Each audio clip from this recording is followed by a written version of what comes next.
on GTV. If you missed anything so far, our social media handles are the places you should be.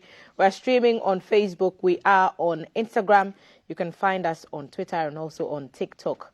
Join us, get 1 million followers by December. That's the agenda.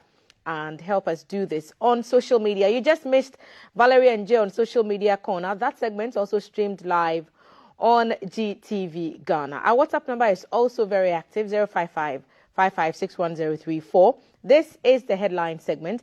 We'll look at all the stories that captured the attention of editors in the dailies. I'll start with the Ghanaian Times, take you quickly through the front page. ECG backs up Accra power supply as president inaugurates $40 million, 161 kilovolt electricity BSP. Parliament to probe Botiano killing. Report expected end of June. Photograph of Speaker Alban Bagbin there. Health alert. Chemicals in plastic cause of male reproductive disorders. Quite disturbing story there. OSP in the news once again, this time declaring Charles Bissiou wanted. Photograph of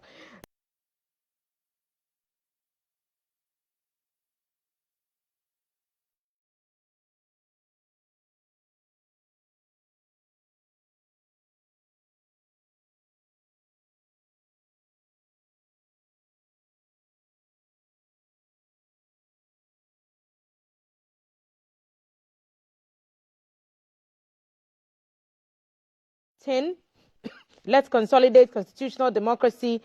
And Charles Bissiou, of course, appearing once again, that story in the Daily Graphic. Dodges OSP invitation. We'll get the details of that story in a little while.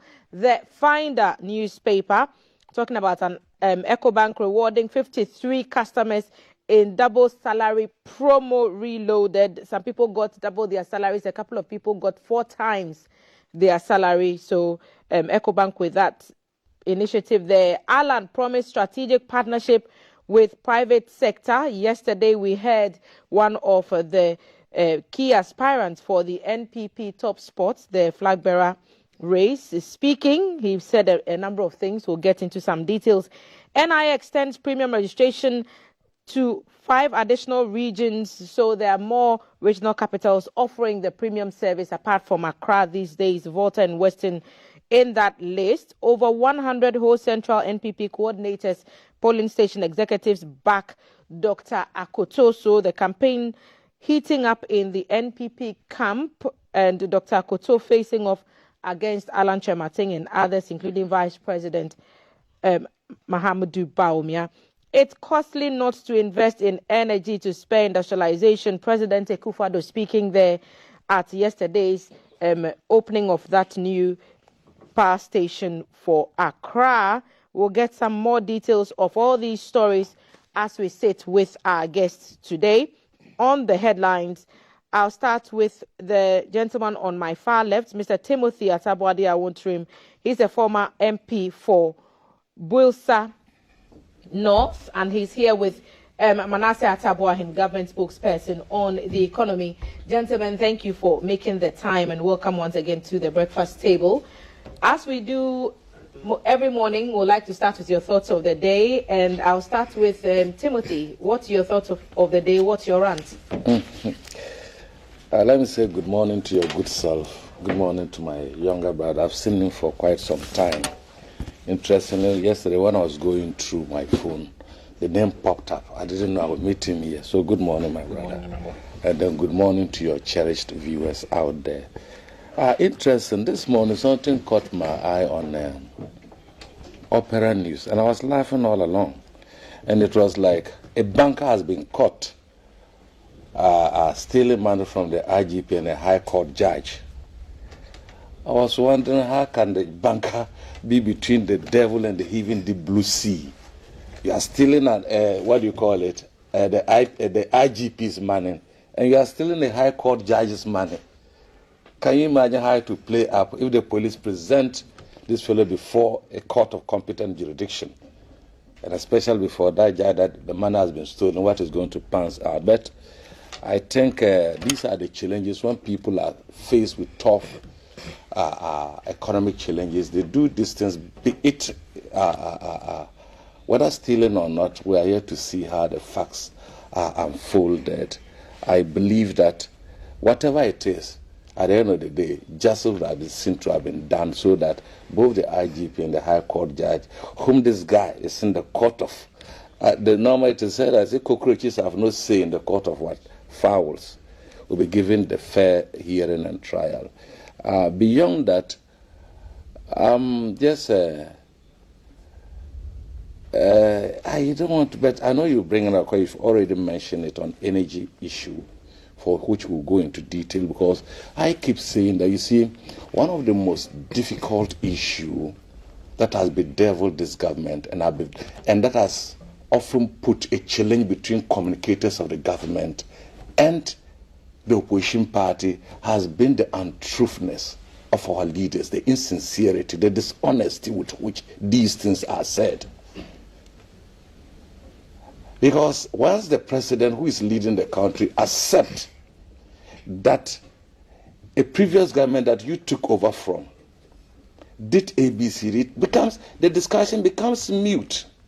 But when you show dishonesty, when you show insincerity, there we go again. I would have to regurgitate facts to be able to defend my record, and vis-a-vis my counterpart would have to also adduce evidence to show that they are the best record managers.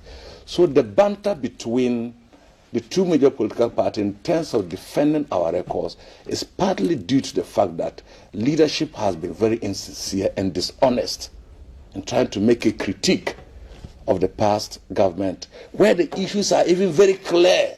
You see them going on tangent of serial texters calling.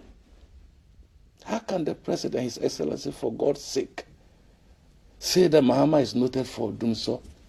He is not. How do you say that when independent power producers, you owe them $1.5 billion and they are threatening to cut off production of power? How can the president say that when you just commission a 40 million plant that will produce 161 megawatts, when the record shows that you haven't added even one? How can you keep saying that? When you do that, you are being dishonest to the people of this country who stood there and voted for you for sincerity. You yourself said that you were coming for good governance. But the details will come. Sometimes when I get up with a prepared mind and I see what leaders talk that way, I was just showing my friend how even the fact that the current Minister for Trade is telling us that government supported only, that is Honorable, what is his name? K.T. Amon. Government supported 48 1D1F, not 60. He just took over from Alain Chemantin. They were telling us they had helped established. Even in their language, they don't even say that they've built over 100 factories. When you miscommunicate, what do you want us to do? When you are the leaders, the data is with you. We've moved from one issue. Yes, it is. You know, you have to buttress. You must justify. Yes. No, I am using that to buttress how miscommunication has been done by our leaders. That has often led to banter between who did what and who is not. If you are clear in your mind that this is what I did and this is what I'm adding on to, but to continue to call me names, I am citing the case of those to tell you how untruth they've been over all along. They've taken over power. Right. When you do that, it becomes very difficult, and sometimes it leads us to using some words that are not proper. It uses us to describing our leaders in an unpalatable terms, for which we are not supposed to. We are supposed to give them the respect that they deserve. Because even the Bible talks about the fact that we have to respect our elected leaders. But if our elected leaders are not truthful, my sister, what do you want me to do? Thank you for the runs. The only thing I would say is there's no excuse for engaging in an illegality. So whether the economic conditions are whatever they are, there is no excuse to steal. If he is indeed found to have stolen something, he will be made to face the full rigors of the law. Fact. There is no excuse for breaking the law. If I was just using it as it will be applied. The personalities involved, and you still, it's just like they say you use is a counterfeit money to go and buy weed, and you are caught. It's a case like that. You stole from the IGP, who is supposed to pile your charges, and then you also stole for the one who sit on your case. That is the issue I was trying to the rest of the issues you talked about, I'm sure they will come up in other conversations. Yeah. I'll give Manasseh the opportunity to also share your thoughts for the day. What's your rant? Yes, a very good morning to you, and a very good morning to Honorable Timothy Atabuade, and a very good morning to our cherished viewers. I mean, over the week and even this morning, we've seen what is happening on social media. The Ton series, from cooking to freakathon and prayer marathons and all of that. It's quite interesting, and so these are some of the things we see on social media just to release stress. That has been part. But on the issue of Dumsor and what the president said, I think I would sharply disagree with what my senior brother, he's my friend. Yes, I want. So my thoughts on that indeed is that the president has not been insincere. I think he made allusions to some statements that there has been some kind of dishonesty. I mean, the president was right when he said we are not going back to Dumsor, and that we leave that for President Mahama. And we all know we as Ghanaians don't have short memory. We don't easily forget, as the former president alluded to. And so when the president brings our mind back to what used to happen at 4 times, electricity, our life revolves around electricity. The basic things in our life, from charging our phones, from using our electrical gadgets, from keeping the lights on, even in studio, keeping your businesses and offices running, all these depend on electricity. And so the president was right when he said he will make sure this government will not plunge the country back into Dumsor. And I don't see anything untoward with what the president said for my senior brother to make statements that what he said wasn't fair. Also, former President Mahama is noted for Dumsor. We don't want to go back into those issues. When you mention Dumsor, that is the only social intervention he left Ghanaians with. And the kind of economic repercussions it brought on the Ghanaian people are so unheard of. And so when the current president says that he's working assiduously to ensure we don't go back to the dark days of Dumsor, we believe the president has to be commended, given what is going on. And with the debt levels, he mentioned that when you look at the debt levels today, of course, we've mentioned that there were a lot of excess capacity payments that has brought the country to its knees when it comes to our debt portfolios ballooning. Today, we pay $1 billion by way of the debts we owe the IPPs. And the government is working hard to ensure we are able to bring down these debts. It has taken this government to renegotiate some of these deals to ensure that we are able to have some fiscal space to operate as a country. And so with my thoughts on Dumsor, I believe this government is working very hard. We have put in a lot more effort to ensure the 4-time take-or-pay contracts are being revised so that we only pay for what we use. It is unfortunate that when you go into the details of the contracts predecessors signed concerning the take-or-pay contract, the judgment debt alone in some of the terms and conditions are so unbearable. And that's how come it took the country director of World Bank. We've been saying these things that when you check our debt portfolios, the energy sector excess capacity payments are part. And our brothers have been challenging us, what you're saying is untrue. But the World Bank country director himself has mentioned that when you look at the kind of contracts the NDC government signed, it is the worst that would ever happen in the history of the world. And that it is part of the reasons why our debts are so high. And so Dumsor is something we don't want to go back to. And so when the president mentioned yesterday, when he was commissioning the 161 kilovolt Greco and ECG box supply power point, we believe it was a good thing. And Ghanaians indeed will be happy to know that the president is working very hard to ensure he's able to keep our lights on and to ensure we don't go back to the dark days under NDC.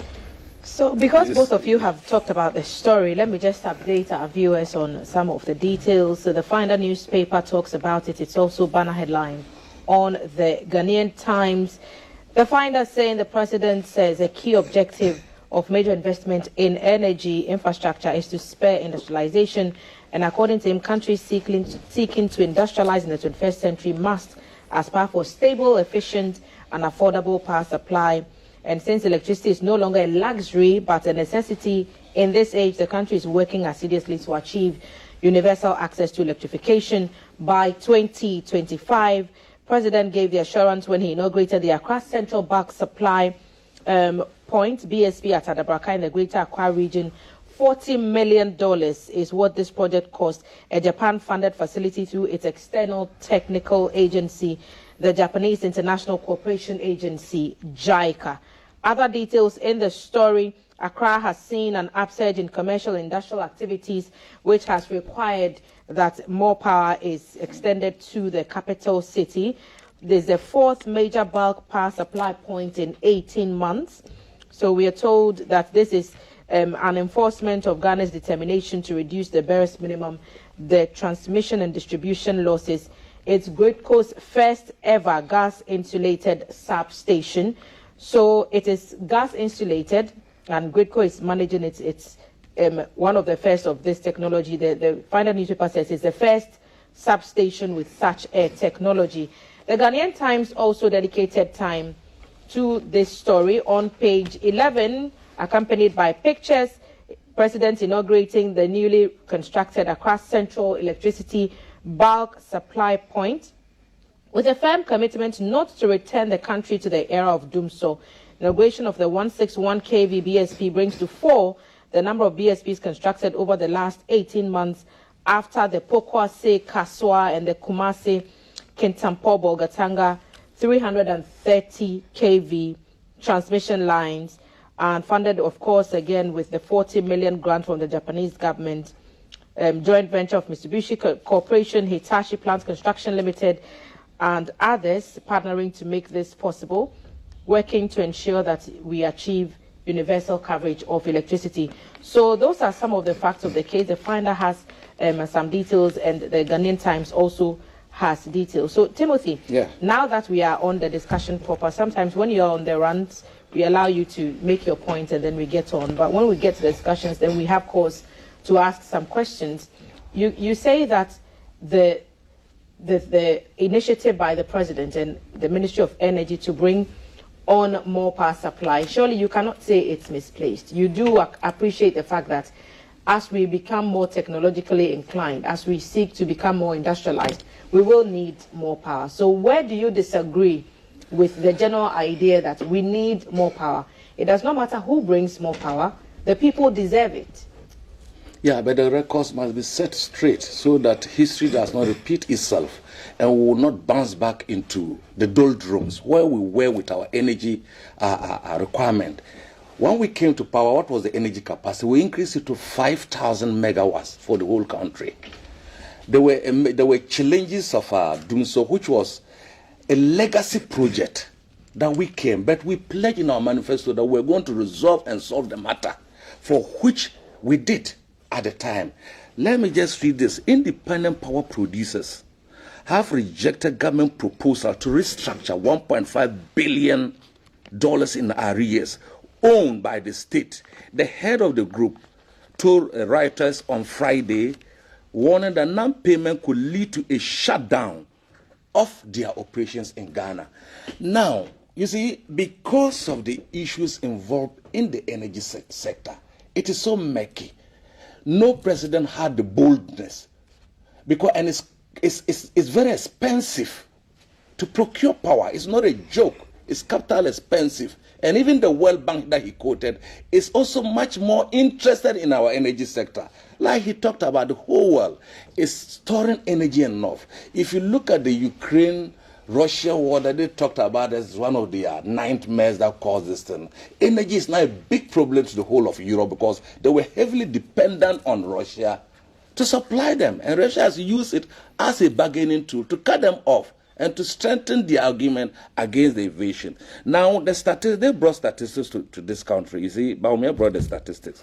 So we'll speak to the statistics. So statistics shows that in Nkrumah's 9 years, he produced 588 megawatts, including Akosombo and all those in the Pondam and so on. Buzi at 3 years, 0. Achampon, even the military that 3 years in power, he produced 234 megawatts. Dr. Liman, 160 in 2 years. Rawlins, 550 megawatts. Kufuor, 80 megawatts in 8 years. Mills, 499.5 megawatts. Mahama, 1,140 megawatts. What's the source of that information? let me finish. It's the power is from Parliament. From you know when let me come there. President Akufo-Addo 4 years zero. So we'll talk about the source later. Yes. Okay. And look, you didn't produce 1 megawatt. These things have been raised time and again when the energy issues came to Parliament. My brother talked about SS Energy were paying 1 billion, which is a lie. It has been disputed. In fact, Ken Ofori-Atta, on the floor of Parliament, it's the question lie that we were paying for energy. $1 billion is not true. Ken Ofori-Atta in Parliament, when Honorable Suyin, for me, Timothy, is it a lie that we are paying for energy we are not consuming, or is the figure they are quoting? Is the figure they are quoting? Okay. In fact, the powers that we procure in itself is undeniable that it contains take or pay clauses, which when you produce and you are not using it, you have to still pay. Now, Ken Ofori-Atta on the floor of Parliament, when the question was put by Honorable Suhini as to how much they were paying for excess capacity, he said $983 million, not 1 billion. Safini, he pays 983. Yeah. How many $1 million short of 1 billion? Hey, my brother, $100,000 is big. This morning we are complaining that how some people live in luxury, and we are created by who? So it's big, especially when it's coming from the taxpayers' money. But could it have been an approximation? No, Parliament, you don't run approximations because you bring with record, because they'll stand the test of time. That is why when the Parliamentary Hands Act captures and you tell lies, you can be prosecuted for telling lies on the floor of Parliament. So no approximation is done in Parliament because the question is asked. Then you will get all those in charge of energy to give you the facts and the figures before you appear there. If you are not sure, you don't appear, you ask for more time. So there's no approximation. And even 1 penny of the taxpayers' money spent wastefully is uncalled for, and it should not be entertained. It doesn't matter what is an approximation. But the NPP argues, and it's not just the NPP, energy experts have argued that at the time of doom, so when the situation was crucial, perhaps the government overreacted in getting all these IPPs to come and offer the much-needed energy, so that by the time everything came on board, we were overburdened with it was an emergency. You agree? Almost like my brother said, businesses and other things were moving away by the fact that we had COVID emergency. And we had COVID, this government paid $120 million to UNICEF. So you that could have were they overreacting? The emergency warrant. And as we talk now, $80 million of that money, $80 million is still with UNICEF. They've not retrieved it. We can go on emergency procurement and so on. The challenges that comes with emergency procurement, and the fact that that aspect of energy, like he said, it's a kind of, it is a multifaceted issue that permeates every aspect of our lives. Even our villages, where they don't have light on, they look worried. So when issues are of national in character, you do everything that you can say to save the country, because the amount of money we're losing there. And my sister, look, we created what we call the ESLA, the Energy Sector Levy, in order to be able to take on these assets. What happened to my brother? When they came to power, they rather used the money, went for Eurobond, and they've extended it. They told us that it was a nuisance tax. And now when they come, they were going to cancel. They rather did what? They rather increased it and used it to borrow so much that it has been extended beyond 2030. Is that good governance? Beyond that, they had an opportunity to review the Ameri deal we took. You remember? When they went to Dubai or the United Arab Emirates with over 20 delegates, what did they do? They went and drank champagne, came with pictures, and they were laughing. When they asked them, what report did you bring with the Ameri deal? They came and they didn't submit the report. They rather padded the figure to $800 million. That was what led to Honorable Ajaku resigning, because the president said he has been misled. And Ajaku said no. So he resigned from $500 to $800 million. If you have an opportunity to correct the wrongs, must you exacerbate it? You remember that we lost the Millennium Challenge account. We lost over millions of dollars, about almost $100 million, because of the attempted sale or transfer of shares to PDS. The government, the United States government withdrew and said it was laced with corruption. These are all energy issues. When we're handed over, ECG made a profit. Greco made a profit. Netco made a profit. We are now in losses over 1.5 billion. Today, as we speak this morning, there are opportunities for these people to correct the take or pay. All energy plans that they are procuring now is liaised with take or pay. Why would you do that? You heard ASEP, the young man, the CEO for ASEP talk. You saw the write-up by Imani Ghana on the take or pay issue. You have opportunity. That was why when the World Bank talked about the fact that the take or pay were expensive and it cost our energy, we disagreed with him on grounds that debt to GDP is over 104%. It means that everything we produce, including revenue, is going to be eaten by the debt. Now, I'm running up on a note. Now, whether take or pay, if you check the power plants that we produce, it's about $1 billion. How can that we take or pay it into our economy, say that government is now owing, it cannot even go to the capital market. Government is cutting hairs, pensioners, chief justice are all crying. My sister, how can, let me end on this note, how come the fact that if we left that for them, they use our balance sheet to go and take Eurobonds over $13 billion? Listen to me, they were talking about tests, that we are incompetent, tests of energy and tests of the economy. What we left for them, they went and borrowed $13 billion from it. And when they handed over to themselves, they went to the capital market with their balance sheet. It was rejected. They sacked them from the capital market. I want us to focus on the issue that we have on the table now, which is the electricity matter and the power generation, because we cannot move beyond certain limits as a country. If what I was even simply saying that before it came was that if the president was truthful, we won't even, I started by saying that when leaders fail to show sincerity, to show honesty, that is what my younger brother now will come this morning and be bantering us. If the president has said, look, we are adding on to it because we need energy. We are adding, as I talk to you, do you know that we are exporting energy to Burkina Faso? Because we have excess. We are getting foreign exchange. If we have excess that is going waste, and we have to pay for we are getting foreign exchange. We are getting foreign exchange. Surely that's not wrong. That cannot it's not be wrong. If we have excess and we are selling, that cannot be wrong.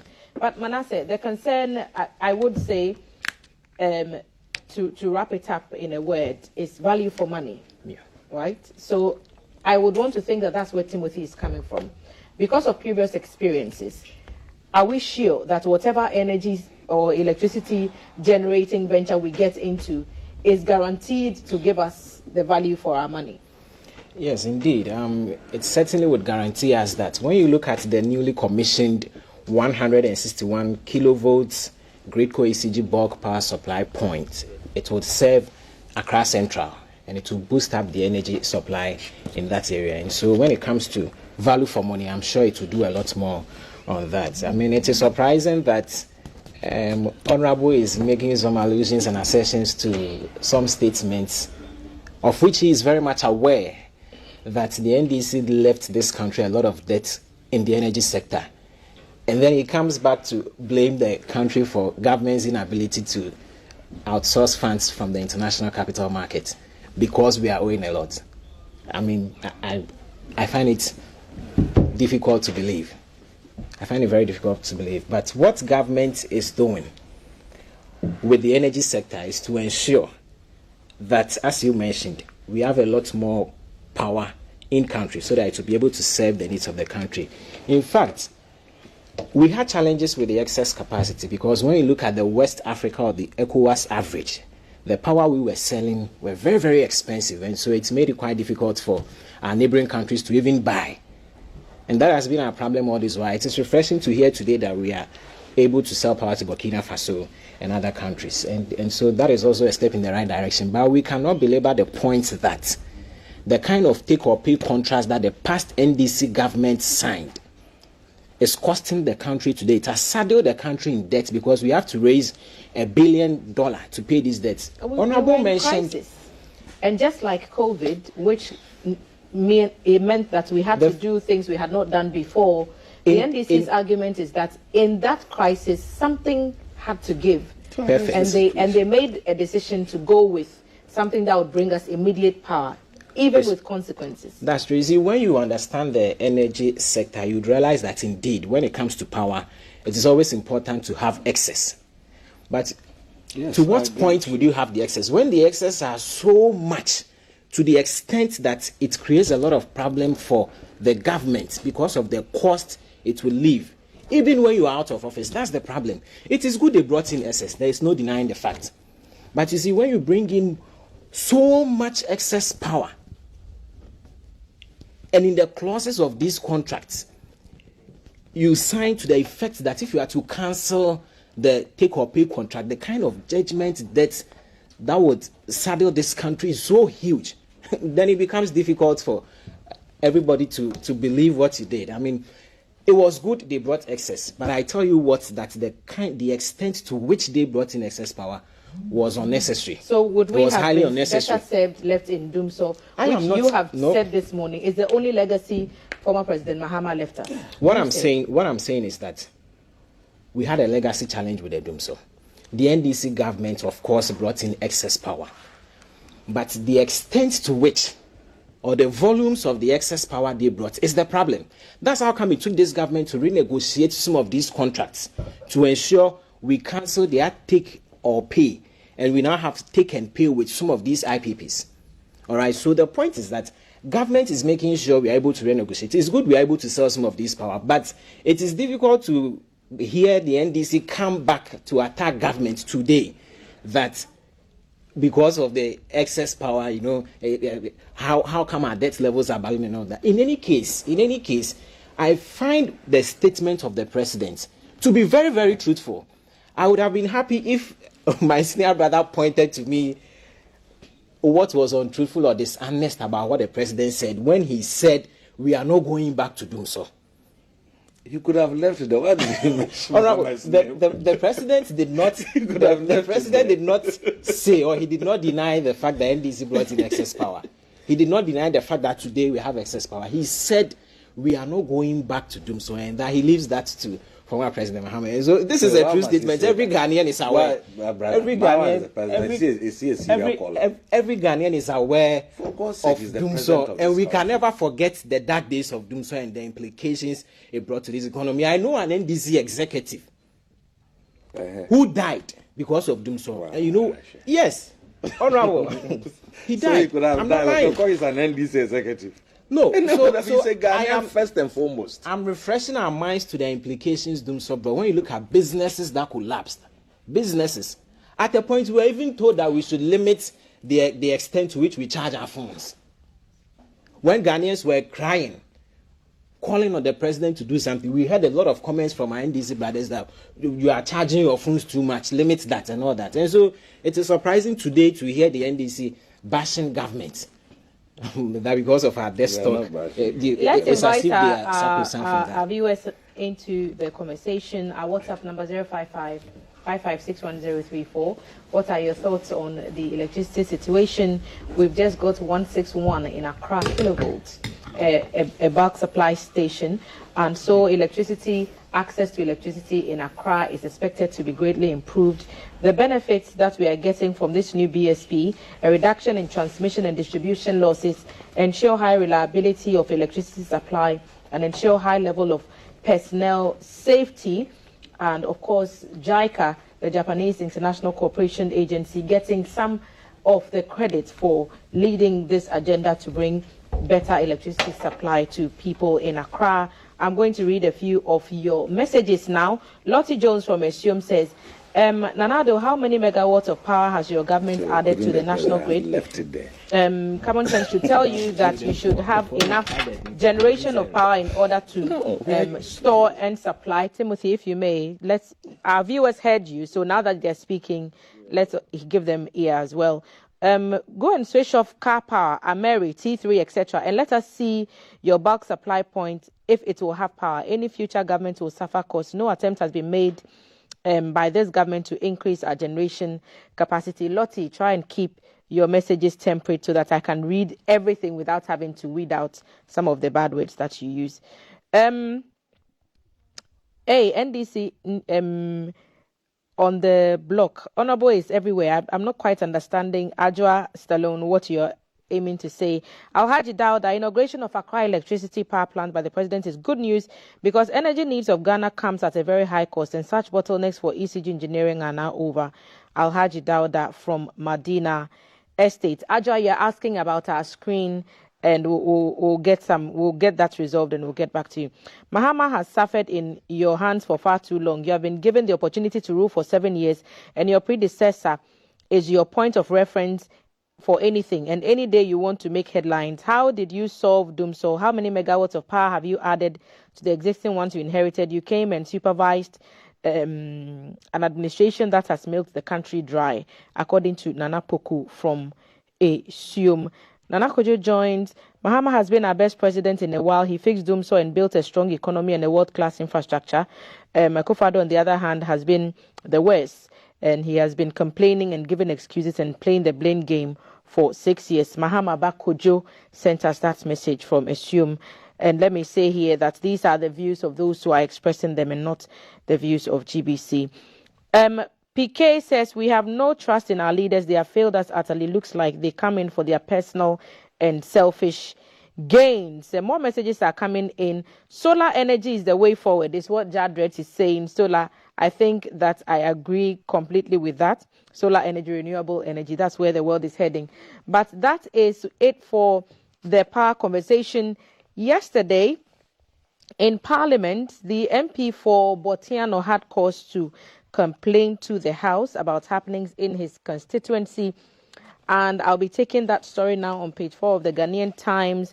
Parliament has directed an inquiry into the killing of 5 alleged armed robbers by the police at Botiano Hills in Accra on June 8 this year. The Defence and Interior Committee of Parliament, which has been tasked to probe the alleged killings, would be joined by the leadership of the Constitutional, Legal and Parliamentary Affairs Committee of the House, and the Joint Committee is expected to present its report to the plenary of the House by the end of this month. Second Deputy Speaker of Parliament and MP for Fomena, Mr. Andra Mwakwe-Siama, who gave the directive at yesterday's sitting of the House in Accra, said the Joint Committee's report would enable the House to take appropriate decision on the killings and end the incident of police-citizen clashes. So the case quite remnant of what happened in Ejura, and which has, caused condemnation across the board from both sides of the demand, loss of lives at Botiano.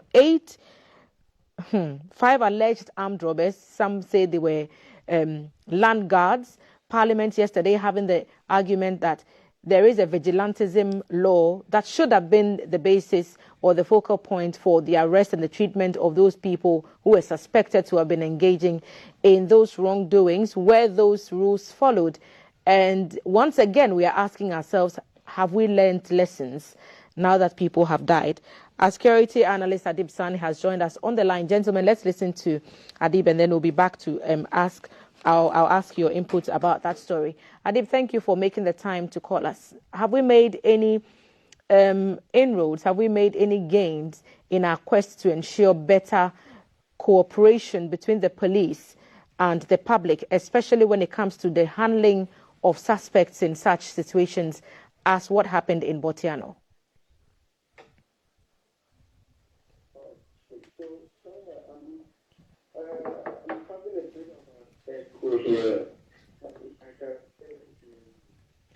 You can bet. I'm asking the point, Adib, if we've made any progress on our attempts to foster better relationships between the police and people who are considered suspects in matters such as this. I think we'll have to reconnect with Sani a bit. Sani, let's try and work the lines again and see if you can hear me better. We are talking about the Botiano issue and the MP calling for an independent probe, and our security analyst Sani Adib is on the line. I'm trying to get a sense of whether we've come any closer to achieving the goal of making collaborations between the police and the public, even if a part of that public happen to be suspects in a situation. Sani, what does this situation from Botiano tell us about where we are now?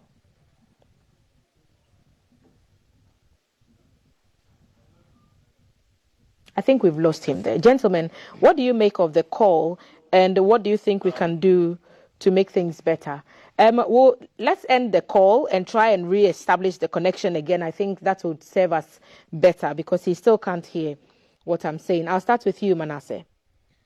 Indeed, these are worrying situations when we hear of clashes between the Ghana Police Service and the citizenry. And we believe it's about time we have conversations like this. This is not the first time this is happening. There has been several instances when you would hear the police killing people. I mean, maybe because they are alleged armed robbers or so. And so we believe it's in the right direction as Parliament has directed, that there should be a joint committee and their report would direct Parliament as to the way forward. But as government, we would continue to support the Ghana Police Service and ensure they are able to work in the best of the interest of Ghanaians. They are the ones who are protecting us. And so when we hear of few incidences like this, when the police attack or kill people, it becomes worrying. I mean, the fact that they are alleged armed robbers, unless the police were defending themselves, unless there were shooting incidences, unless the armed robbers were also shooting at the police, I'm not too sure what transpired. But we believe, whatever be the case, it's always best for the police, as professional as they are, to work in the interest of protecting Ghanaians and bringing perpetrators to book. And so we believe henceforth we may not hear more of these incidences, as the Ghana Police Service will be retooled to work effectively. I read an account with the police saying that some shots were fired at them first, and so they think that the people who they returned fire on were alleged land guards and armed robbers. But the community has come out to sharply disagree with that account. They insist that these people were artisans, some were steel benders and whatnot, and that they were not armed robbers or land guards like the police ascertained. So some unclarity there as to exactly what happened, hence perhaps the call by the MP for an independent probe into the matter. Sani Adib is back on the line, and I'd like to pick his thoughts. Sani, thank you for making the time. Can you hear us better now? I can hear you. I hope you can hear me also. I do hear you. All of us can hear you now. What does this Botiano incident tell us about how far we've come with handling situations like this between the police and suspects? I think to a large extent, even if what has been done in the past, we still have to grapple with improving accountability in the country. When police go on an operation, and they tell their side of the story, and that's it. We don't even get to hear from the other side, and that closes the whole case. But we need to, as a matter of urgency, improve accountability so that we are able to get the buy-in of Ghanaians so far as, the policing, thing is concerned. Unfortunately, that is not what we see here. And I remember some time ago, there was talk about the provision of body cams, and I think the procurement were low. But to what extent do we use it is another question for another thing. Because I would have thought that before police go on such a sensitive operation, they should have been wearing, the body cams. And I also wonder whether police vehicles are fitted with dash cams. Because all of these add to the accountability bit, which would improve public trust and confidence in policing. Fortunately, that is not what we see. And we see a consistent pattern of such, happenings. One example being the Kumasi incident in which some Kizobo boys were, killed. We were told they are armed robbers. Their guns were even paraded for all to see, only for us to get to know later that they were innocent. And we know where the weapons came from. Their families were duly compensated. But as to what has happened to the officers in question is something I'm unable to tell. And so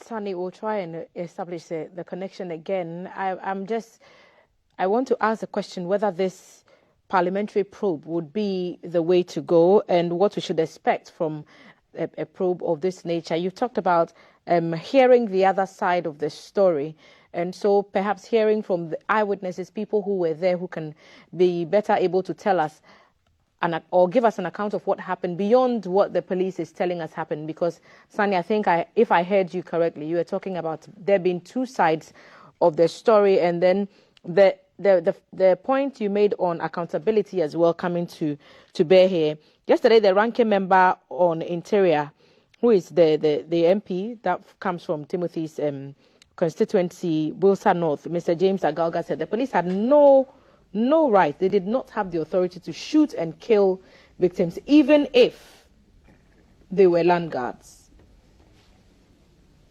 So Manasseh has had his say. Timothy, what are your thoughts on this shooting incident? You see, the impunity with which the police behave in this country, these are people who are trained for over 6 months, how to handle weapons, how to handle even crowd control.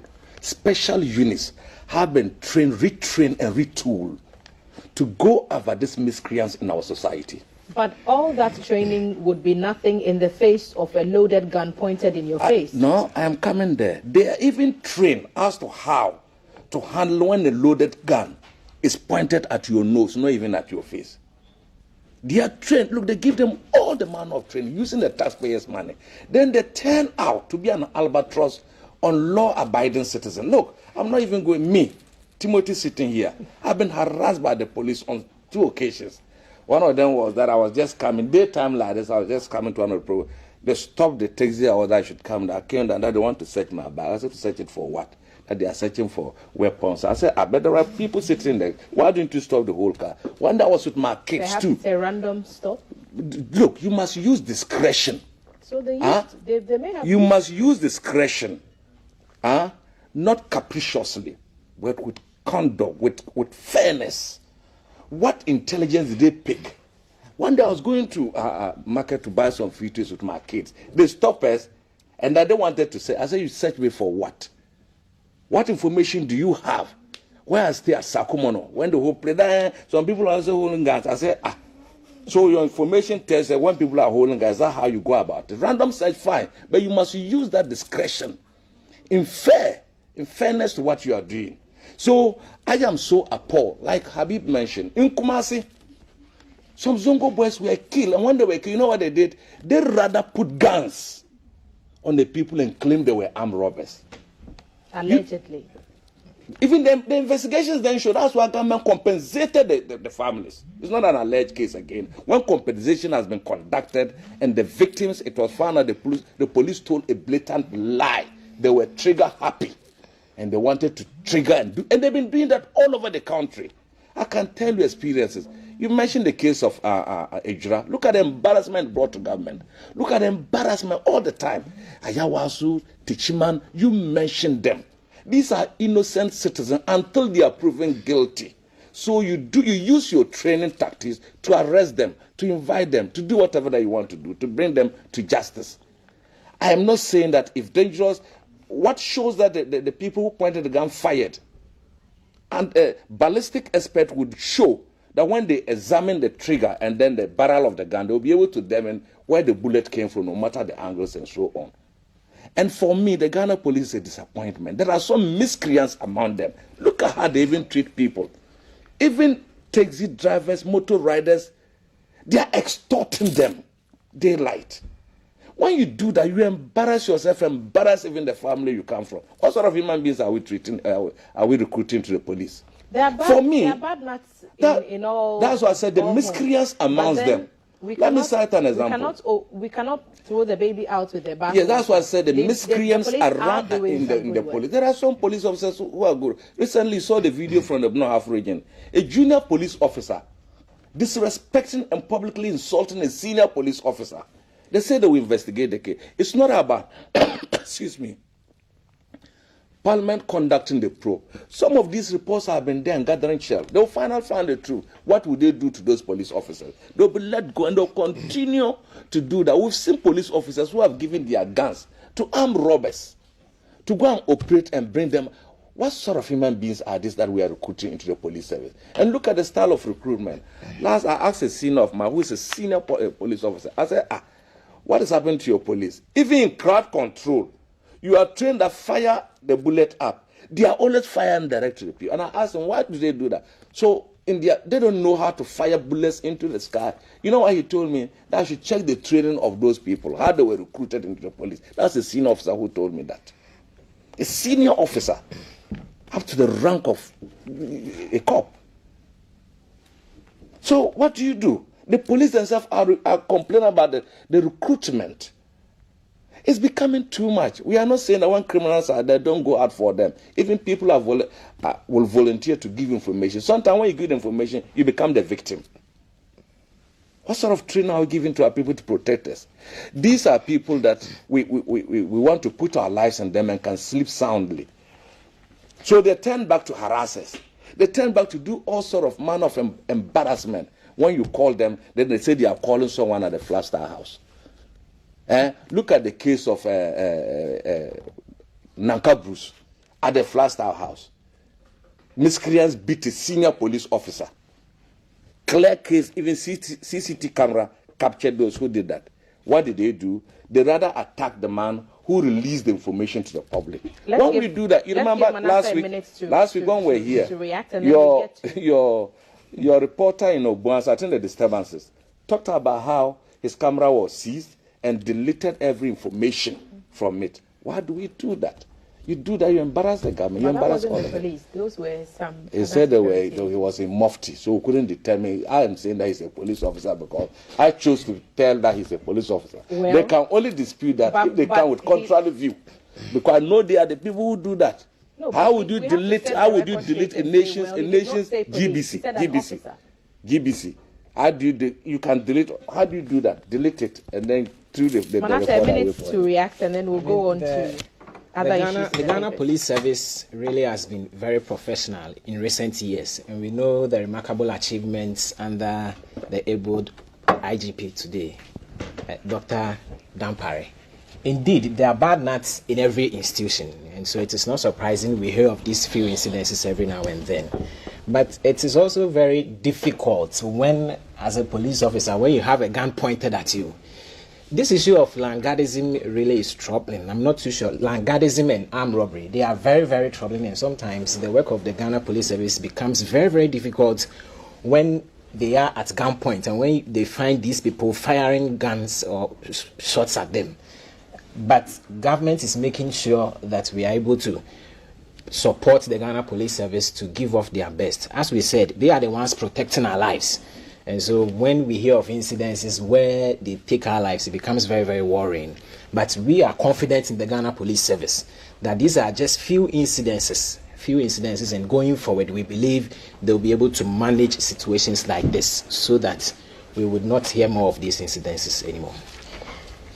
It's Breakfast Live on GTV, and this is the headlines segment. Another name is on the front page of the dailies, and is the former secretary to the Interministerial Committee on Illegal Mining, Charles Bisu, who has been declared wanted by the OSP after failing to respond to an earlier invitation.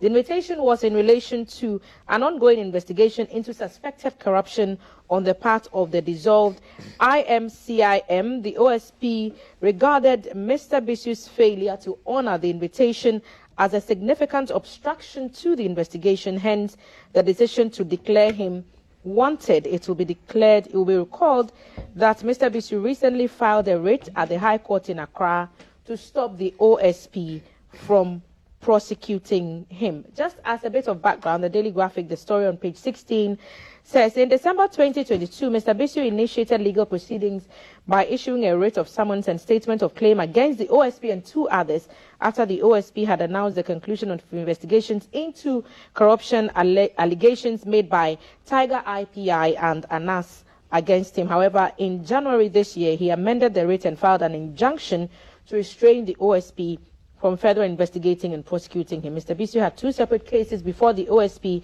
The first one relates to Anas's documentary on Galamsey titled Galamsey Fraud Part 1, and the second involves the ongoing investigation into the activities of an expenditure of the IMCIM. And so, yes, story on page 16 of the Daily Graphic. The other papers have carried it as well. The Finder newspaper also has a word on it in the inside papers, as does the Ghanaian Times as well. Page 3, OSP declares Charles Bisu wanted. Timothy, is it in line with standard practice? I don't know, but it's an irony. You see, Charles Bisu has sued the good old Professor Frimpong Boateng through the legal means. And a legal institution is also looking for you. You are running away. Have you seen the interesting thing? You have sued someone. Another legal institution is looking for you, and you become a fugitive. You are hiding under trees and where we can't even get you. With all the eyes of the police, they cannot get a presidential staffer who was one time secretary to the IMSC, the Interministerial Committee on Galamsey and so on. The issues are murkier, and as they unfold by the day, we are going to see the length of the frog when it dies. You know, when the frog dies, you see how long it is. So for me, it's a test case for the OSP. It's a test case for the government that is saying that they are going to fight corruption. They are going to fight bad governance and so on. They are eating themselves up. We are watching. And you know the interesting thing, yesterday I was mentioning about Charles Bisu's issue. Charles Bisu was a secretary to the committee, is that not it? As we sit today, Charles Bisu has not been able to present his own report as secretary to the committee. But if you have nothing to hide, why not honor the invitation? That is what I want to even come. Yeah, yes.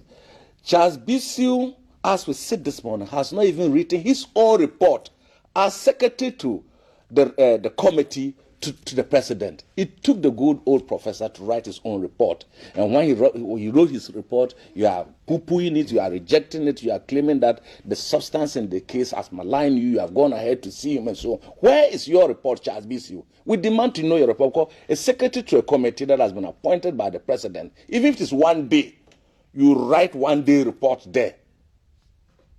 And today you are running. If you think that you have nothing to hide, and you are clean just as the way you have accused Frimpong Boateng, that Frimpong Boateng himself is not clean. Why are you running away from lawful authority? My sister, can I run away if any of these institutions would had invited me as an NDC fellow? They will come after me within 24 hours.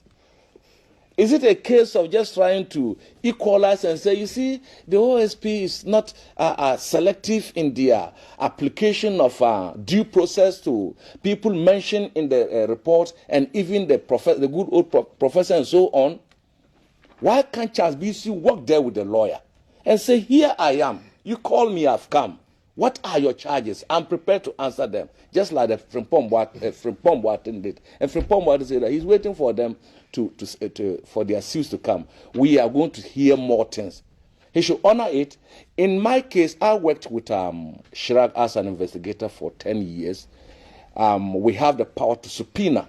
And when you don't come with subpoena, the OSP should go to court and issue a subpoena on Charles Bisu, and you should publicly declare him wanted, so that all of us can get torchlights and be looking for him. Well, we see we can arrest him and bring him to him. The man has been declared wanted. Yeah, that's what I'm saying. He has been declared wanted, but what are the other procedures? They should subpoena him. When you subpoena him and he doesn't come, then you can do the wanted. But he's now a fugitive. So I think that his lawyers should write, government should equally produce him.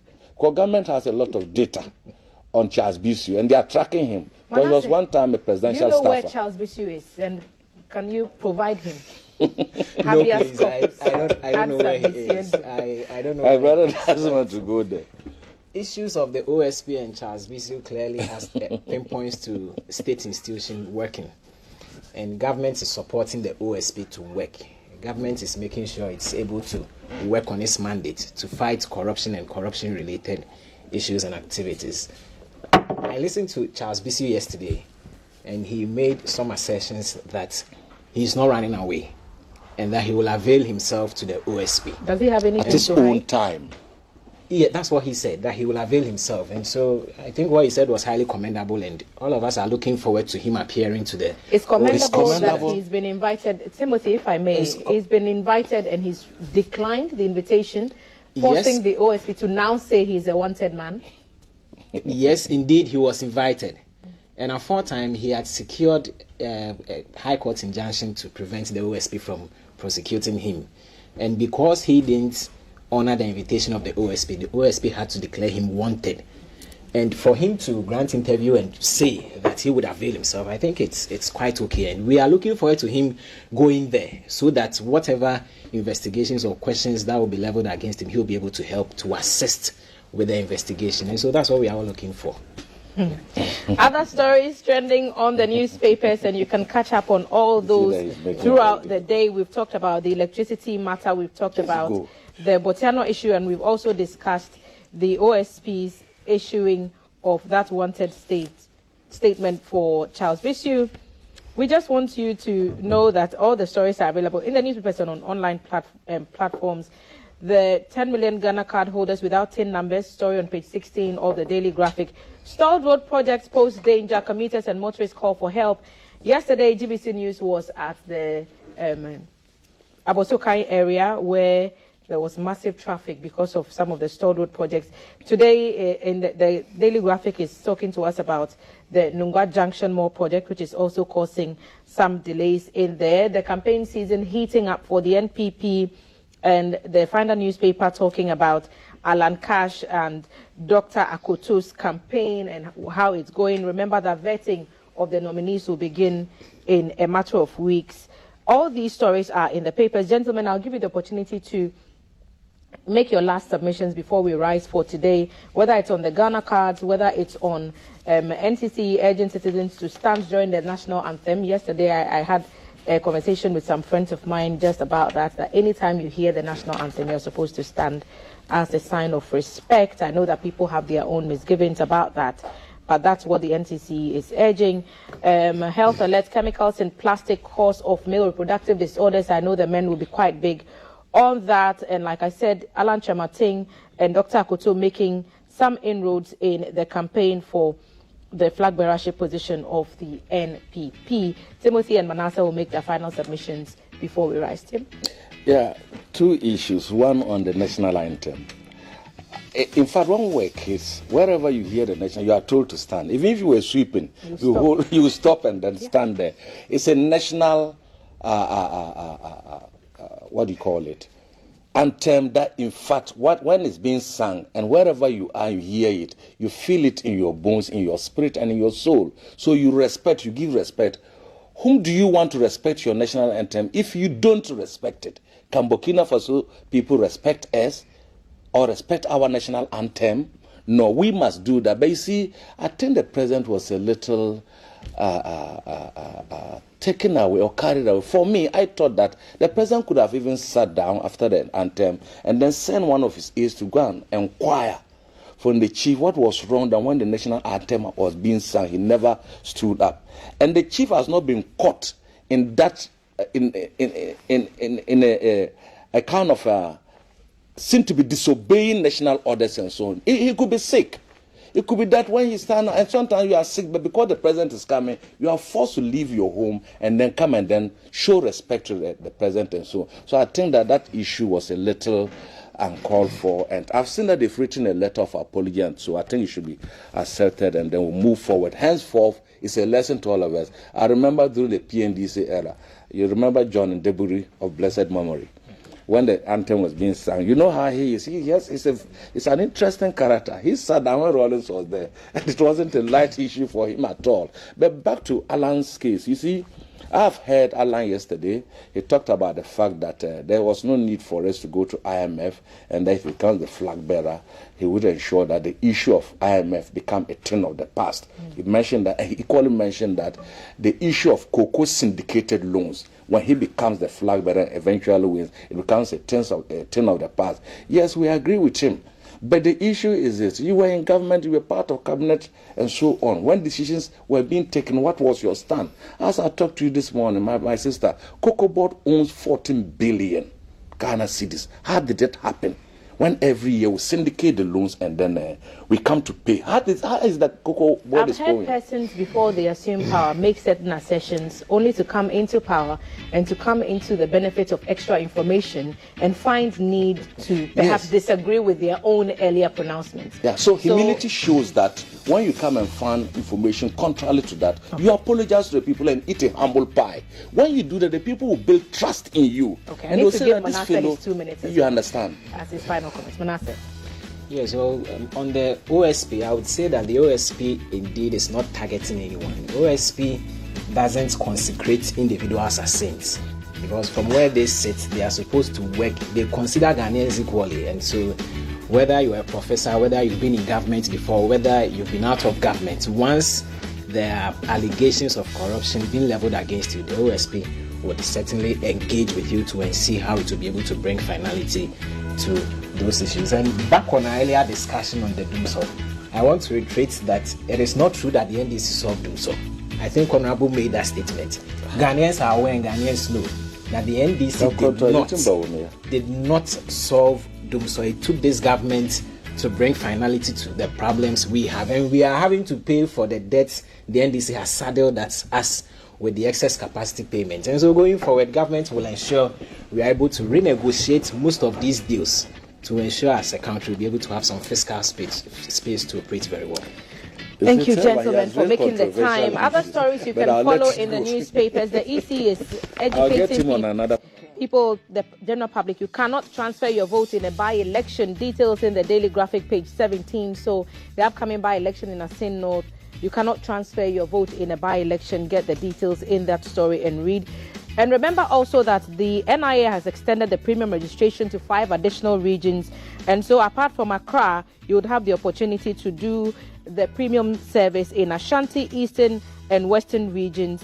And remember that you have limited time to get your SIM card re-registered because you need a Ghana card to do that. All these stories in all these papers available for you in hard copies and online. You can find them everywhere. The gentlemen who have sat with me this morning, who have made this conversation possible, Timothy Attabuade Awunturim is the former MP for Bulsa North, and Manasseh Attabuahin is the government spokesperson on the economy. Gentlemen, thank you for making the time. The headline segment was live on GTV Breakfast. The show continues right after the break. There's a Twin City tale that's about to be told to you. You don't want to miss it. Tema to the whole world up next.